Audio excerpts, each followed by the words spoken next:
আজি ৩ মাৰ্চ। আজিৰ দিনটো বিশ্বজুৰি বিশ্ব শ্ৰৱণ দিৱস হিচাপে পালন কৰা হয়। শ্ৰৱণ শক্তিৰ গুৰুত্ব আৰু শ্ৰৱণ সমস্যাৰ বিষয়ে সজাগতা বৃদ্ধি কৰাই এই দিৱসৰ মূল লক্ষ্য। প্ৰতি বছৰে ৩ মাৰ্চ তাৰিখে পালন কৰা এই দিৱসৰ জৰিয়তে কাণৰ স্বাস্থ্য সুৰক্ষা, সময়মতে পৰীক্ষা আৰু শ্ৰৱণ সমস্যাৰ আগতীয়া চিনাক্তকৰণৰ ওপৰত বিশেষ গুৰুত্ব আৰোপ কৰা হয়। চিকিৎসকৰ মতে অত্যাধিক শব্দ প্ৰদূষণ, মোবাইল বা হেডফোনৰ অতিমাত্ৰা ব্যৱহাৰ আৰু অৱহেলাৰ ফলত বৰ্তমান বহু লোকে শ্ৰৱণ সমস্যাত ভুগি আছে।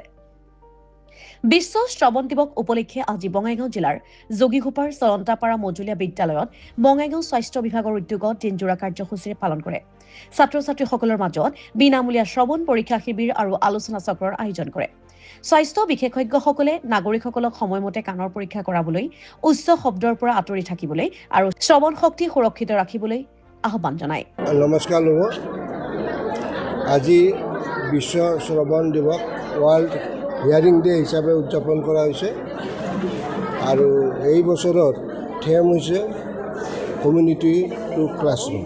তাৰমানে আমি কমিউনিটিটো সেৱা আগবঢ়ামে, তাৰে লগতে ক্লাছৰুমত যি ল'ৰা ছোৱালী আছে, ষ্টুডেণ্ট আছে, তেওঁলোকৰো হিয়াৰিং যিটো টেষ্ট আমি সেইটো কৰিম। বিভিন্ন আমাৰ স্বাস্থ্য বিভাগৰ তৰফৰ পৰা বিভিন্ন মেচিন আছে, অডিঅ'মেট্ৰি আছে, এইবিলাক দ্বাৰা আমি শ্ৰৱণ শক্তি পৰীক্ষা কৰিম।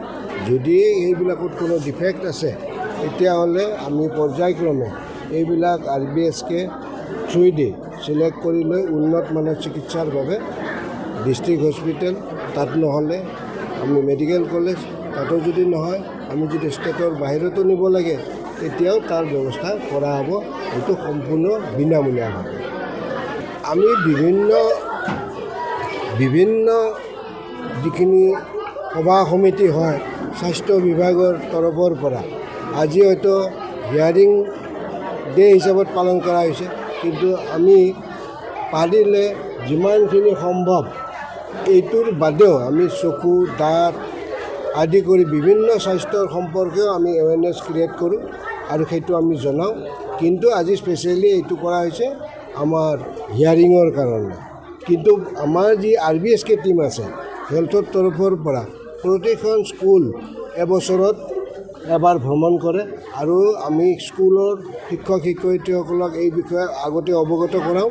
এখন লিষ্ট প্ৰিপেয়াৰ কৰা হয়, সেইমতে আমি ভ্ৰমণ কৰোঁ। আমাৰ গাড়ী আছে, আমাৰ ডক্তৰ আছে, ষ্টাফ আছে, গোটেইবিলাকে আহি পৰীক্ষা নিৰীক্ষা কৰিব।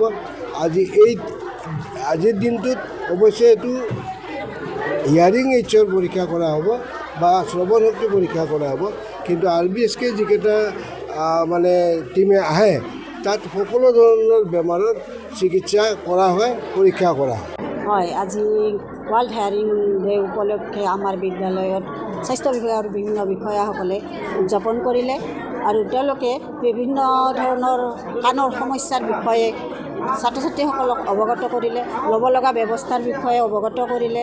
মই ভাবোঁ এই অনুষ্ঠানটোৱে আমাৰ ছাত্ৰ ছাত্ৰীসকলক সকলোকে অলপ সজাগ কৰি তুলিব। কাণৰ বিভিন্ন বেমাৰৰ বিষয়ে তেওঁলোকে আগতে গম পালে আগতেই চিকিৎসা কৰিব পাৰিব।